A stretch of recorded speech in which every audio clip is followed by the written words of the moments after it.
2, 1, go. Hello and welcome back to Calculus 3, section 13.2, vectors in 3D. So we live in a three-dimensional realm, right? Everything you grab to write in your hand, like this mouse that I'm holding right now, it's a three-dimensional object. You are three-dimensional. The chair you're sitting on is three-dimensional. This room is a box, and you can see 3 dimensions. So when I'm talking about, why is this blue now? When I'm talking about 3D, we are talking about X, Y, and Z. We're talking about three-dimensional space with three dimensions, so three-dimensional.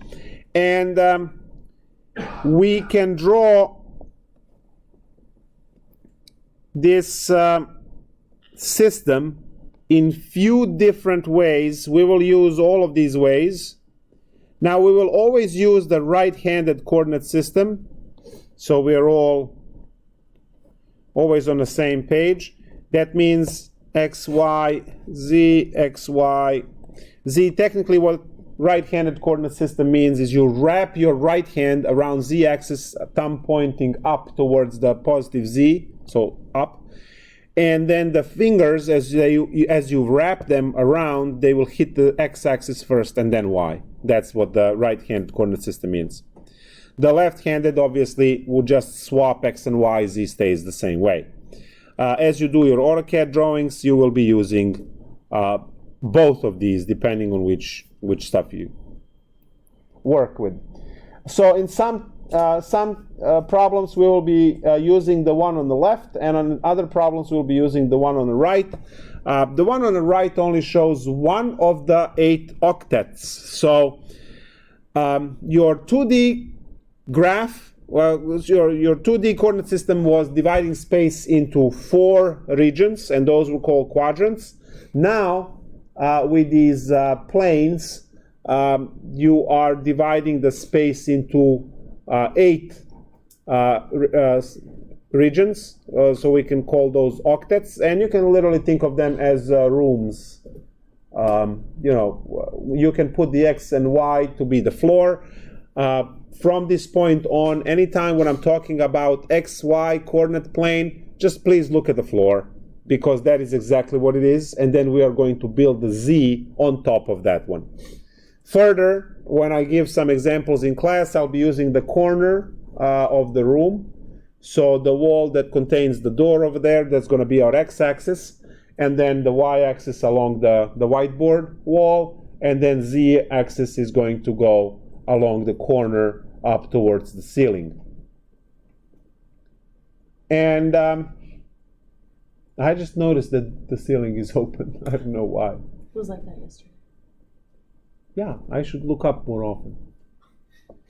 Anyway, so these are our coordinate system, and in order for us to locate a point, drawing these things now, it's going to be a little bit trickier. So let's say you have a point 3, 6, and 4, whatever. To draw, you would first have to go 1, 2, 3 on X-axis. Then you would have to draw a parallel line to Y-axis. And then you would count 6 on that line. 1, 2, 3, 4, 5, 6. So now you are still in XY plane, and this is 3, 6, 0. And then you would draw a parallel line to Z-axis to go up. 1, 2, 3, 4, and finally get to the point 3, 6, 4. And then you will be stretching the vector later from origin to that one. So origin is where you have 0, 0, 0. 3 zeros, because we are in 3D space, 1 for X, 1 for Y, 1 for Z. And to locate your points, you would just draw these parallel lines. Now, can I find this point in the other coordinate system? Sure. 1, 2, 3. Then I would draw a parallel line to Z. 1, 2, 3, 4, 5, 6. Right? So that's equivalent to the 6 over here. And then you go up, straight up 4 units.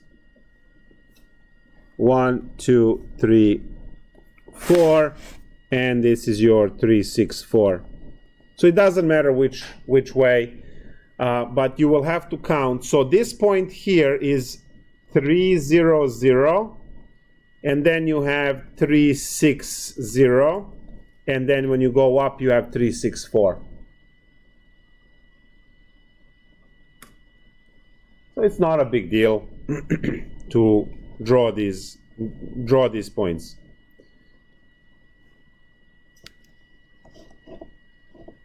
So that's our coordinate system. Now, our coordinate system now is not divided by axes, by lines. It's divided by planes, right? Because I said you have 8 rooms. What separates rooms? Walls.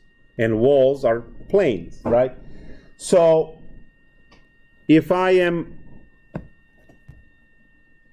let's see, so draw the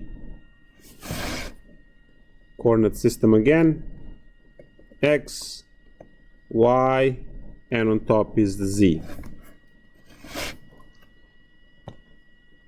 So I can draw the,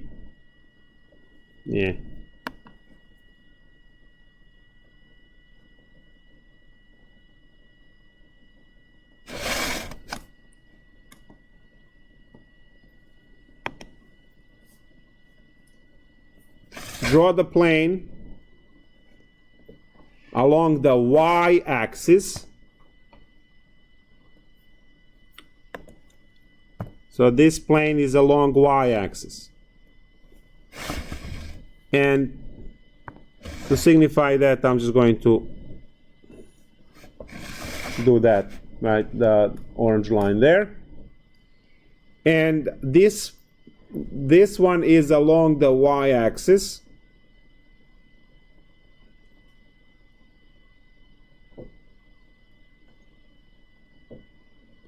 Then we can have one along the x-axis. So that should be parallel to x.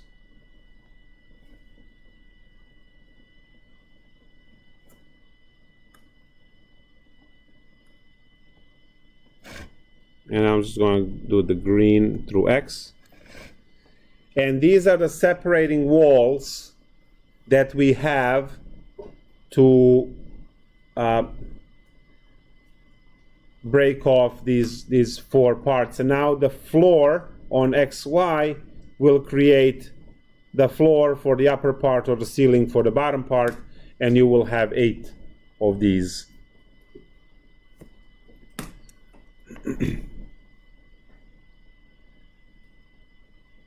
So now the one that is staring at us, and I'll erase this later, so this one over here,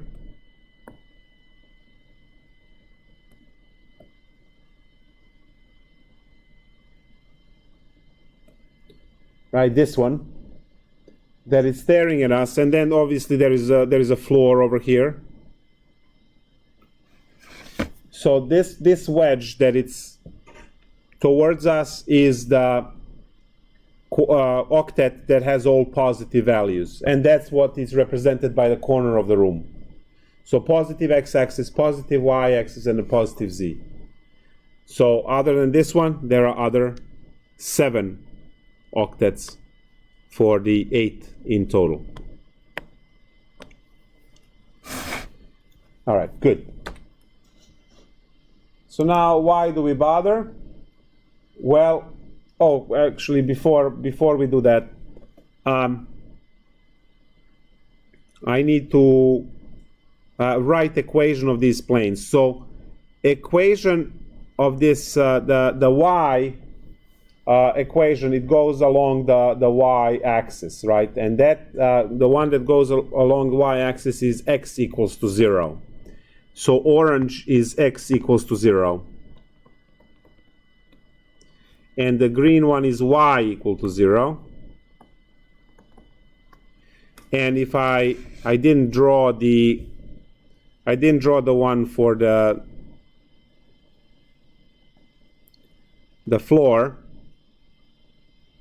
but that one would be, maybe I can just, let me see if I can just do this, and then this is gonna make a lot of mess, but this one is z equal to 0, which is floor, the blue one.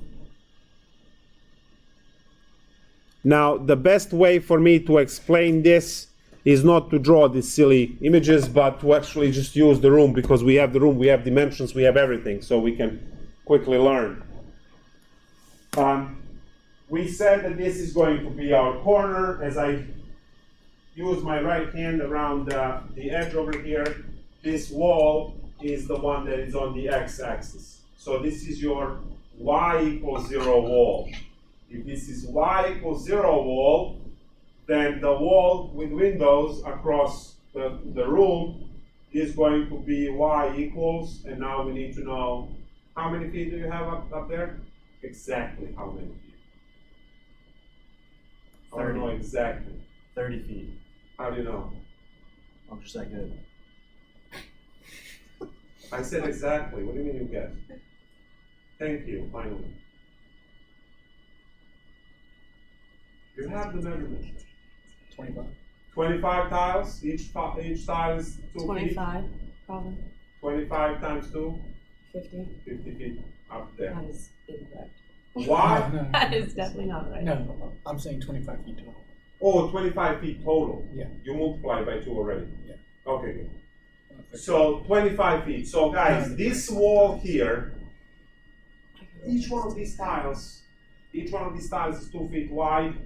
Count the number of tiles times 2. You're right. It's different. 11. It's It's like messed up. 25 feet. Okay. 25. We'll call it 20. Fine. So this wall, y equals 0. So this wall is y equal to 0.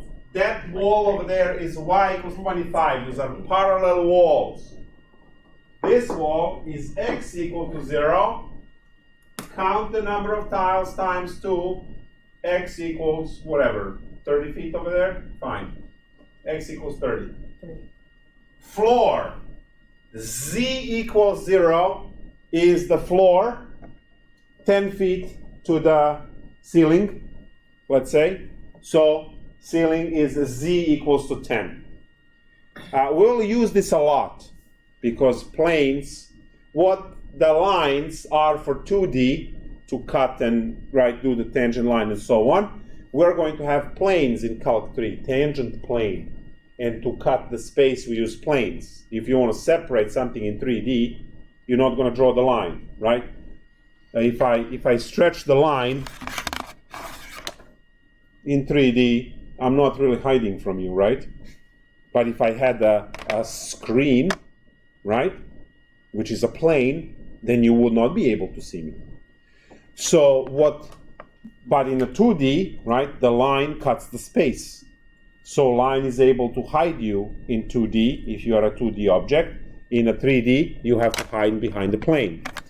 So it's very important to understand. So that wall over there is going to be your y equals 0 wall on x-axis. So y equals 0, y equals 25, x equals 0, x equals 30, z equals 0 on the floor, z equals 10 on the ceiling.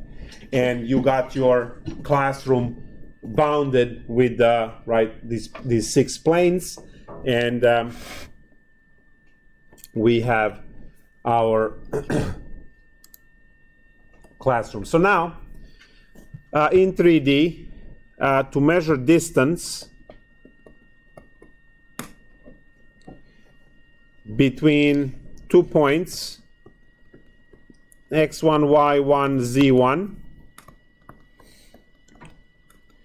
and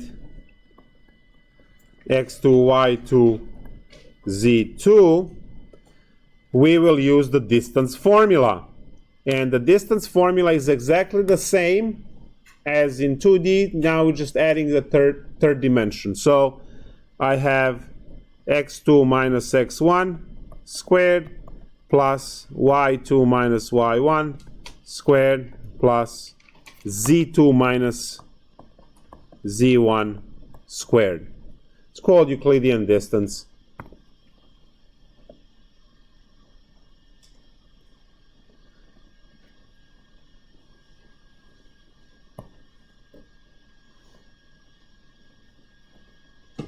So that's our distance. The next one should be the sphere, yep, or a ball. Sphere. Think of the basketball, tennis ball, right?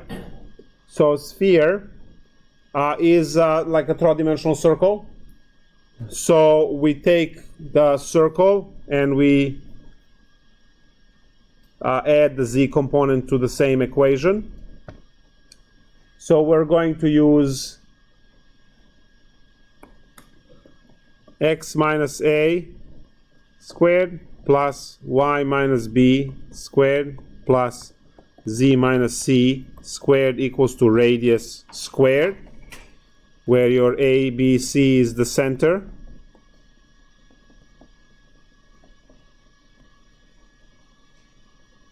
And clearly r is the radius.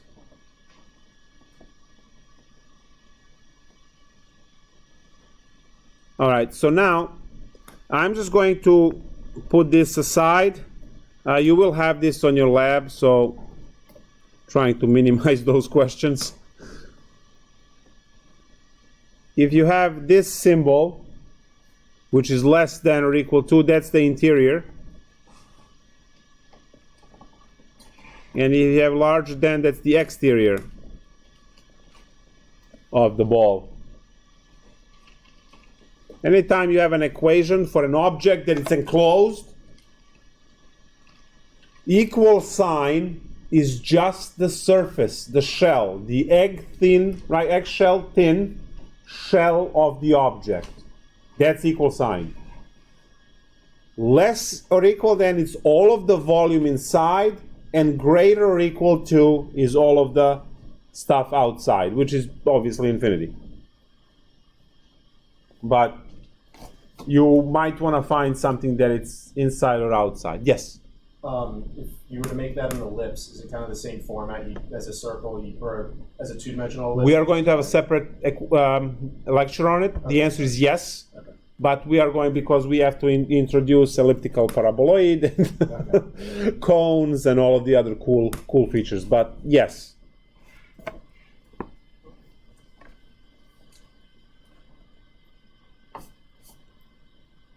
Now, okay, so that's your, and now we're finally getting into the 3D vectors.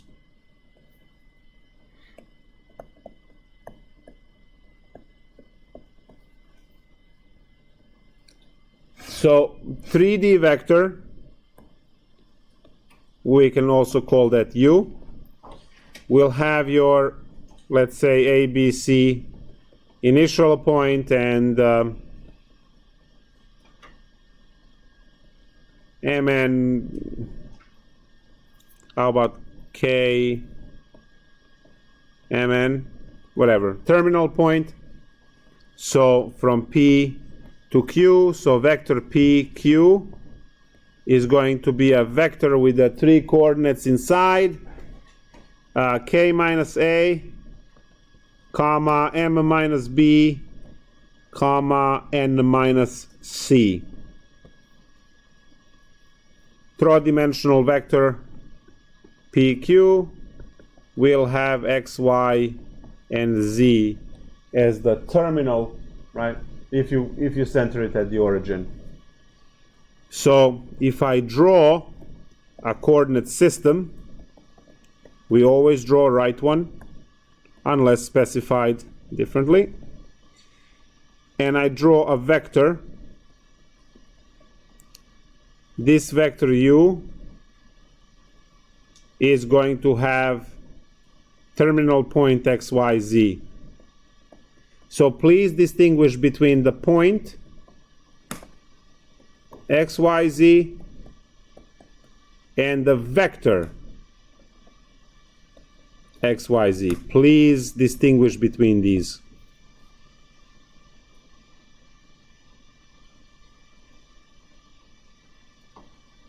Bueno?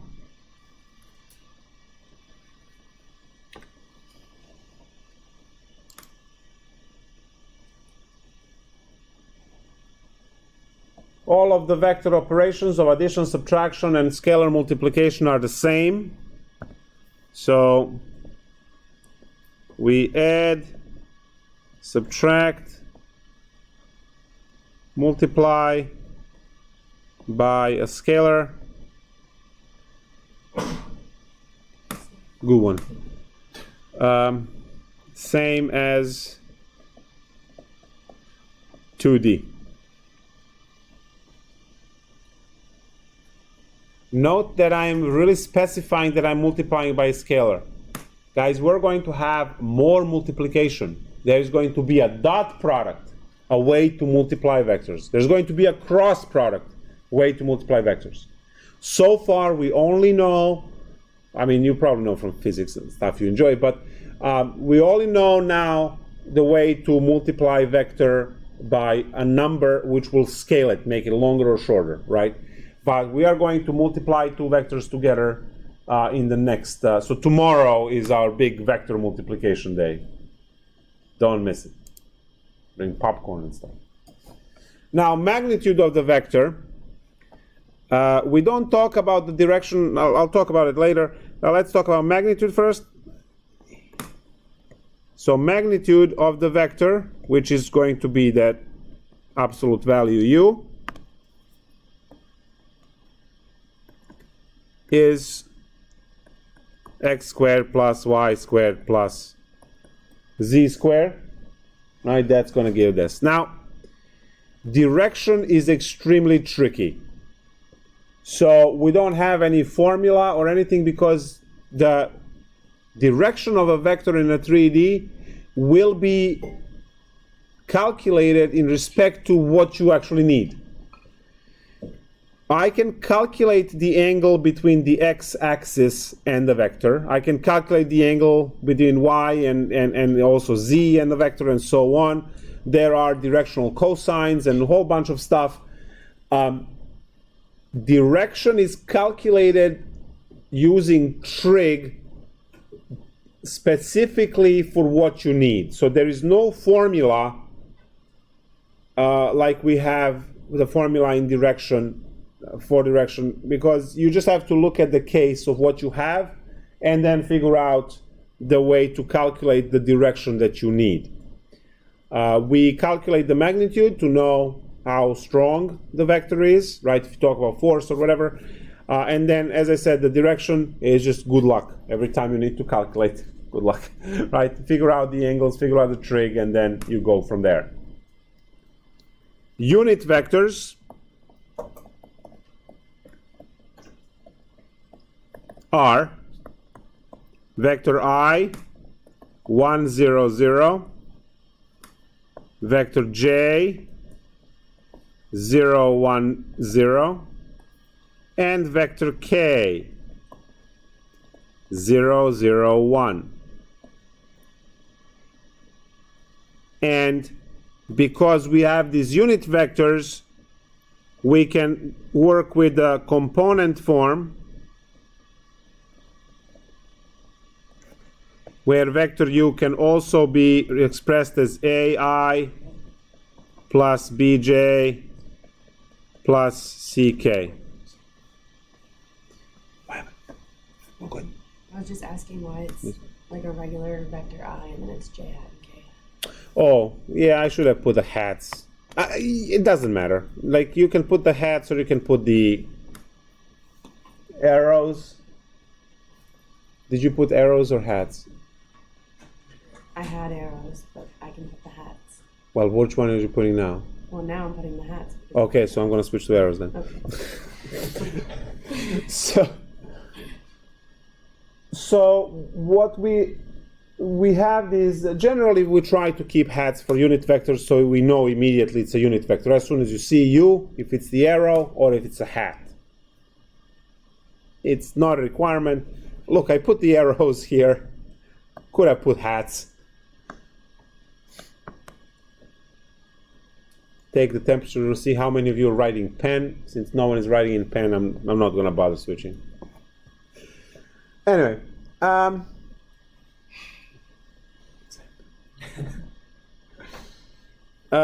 what else? So the unit vector is still the same formula. So U hat is the U arrow divided by the magnitude of U. So that doesn't change. I'll put in blue same properties.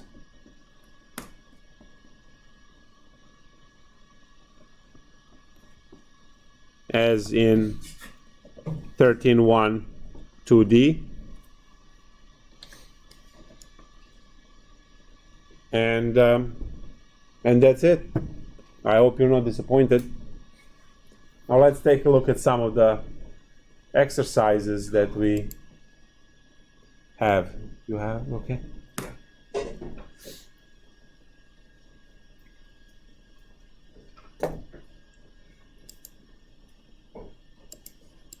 Wait, they did that here?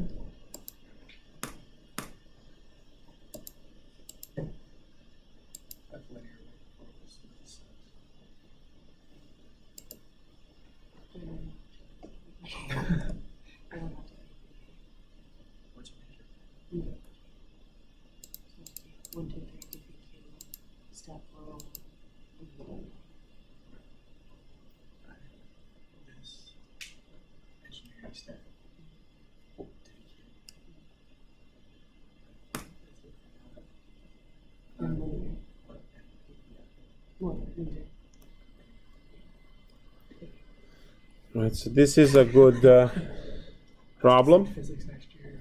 Which physics?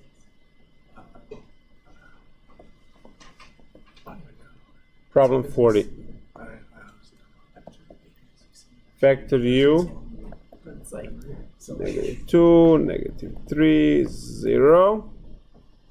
Vector V is 1, 2, 1. And they would like to compute absolute U plus 3V. It's like a typical exam problem.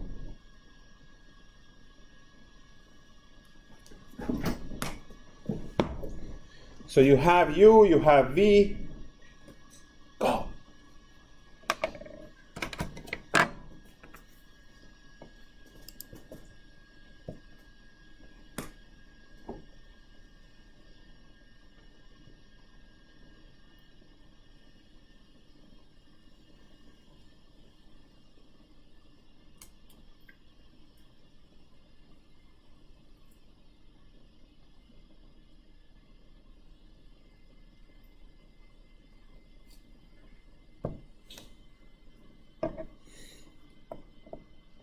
After this, we'll do 56 and then call it a day.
All right, so let's see, what do we have over here? U plus 3v, so that's 1.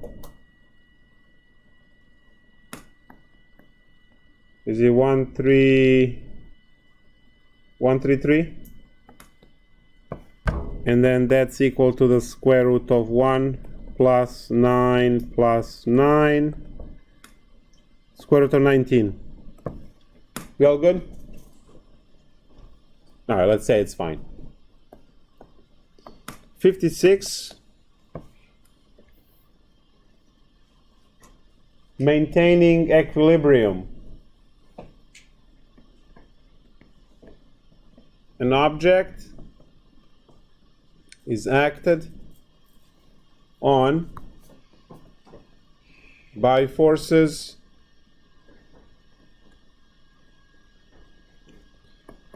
F1, and it's a vector, right, equals 10, 6, 3 and 0, 4, 9, and F2 equals 0, 4, 9. Find F3. So find force F3 so that the sum is 0.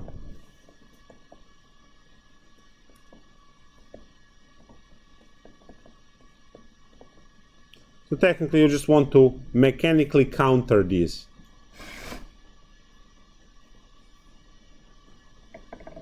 So how would you work this one out?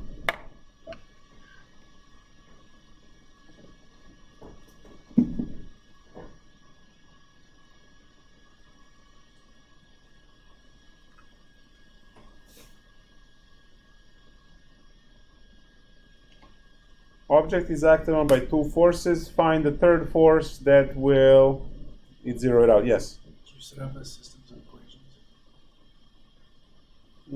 for magnitude? It's overkill. Yes? Couldn't you just add them and then determine that vector 3 is going to be a negative of each component? Yep. That's what you guys said. You add the two vectors because, look, I can push this chair with someone else. I am force 1, here's a force 2. And then someone else is a force 3 countering and the chair is not moving.